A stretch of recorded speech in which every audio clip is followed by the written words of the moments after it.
ఇందిరమ్మ రాజ్యం మళ్లీ వస్తేనే దేశం బాగుపడుతుందన్నారు తెలంగాణ కాంగ్రెస్ మహిళా నేత ఉత్తమ్ పద్మావతి. సూర్యాపేట జిల్లా కోదాడలో హాత్ సే హాత్ జోడో యాత్రలో భాగంగా డోర్ టు డోర్ కార్యక్రమాన్ని నిర్వహించారు కాంగ్రెస్ శ్రేణులు.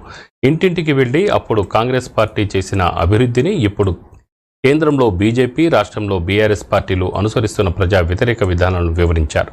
అనంతరం మాట్లాడిన పద్మావతి, దేశ సంపదని అదానికి, అంబానీలకు ధారాదత్తం చేస్తున్నారని మోడీపై మండిపడ్డారు. ఇటు తెలంగాణలోని బీఆర్ఎస్ ప్రభుత్వం ప్రజల సమస్యలను గాలికి వదిలేసిందని ధ్వజమెత్తారు. హాత్ జోడో కార్యక్రమంలో భాగంగా 30 వార్డులో ఈరోజు కార్యక్రమం పెట్టుకున్నాము. ప్రతి ఇంటికి గడప గడప కాంగ్రెస్ నాయకులు అందరితో కలిసి మేము తిరుగుతూ రాహుల్ గాంధీ గారు పంపించిన లేఖ, ప్రతి పౌరునికి ఒక లేఖ పంపించినారు. వారి అనుభవాల గురించి, భారత్ జోడో యాత్రలో తను పాల్గొన్న యాత్ర గురించి రాసి ప్రతి ఒక్క పౌరునికి యావత్ భారతదేశంలో ఈ లేఖ చేర్చాలి అని మాకు ఆదేశాలు ఇచ్చినందుకు ఈరోజు ఇక్కడ 30 వార్డులో రావడం జరిగింది.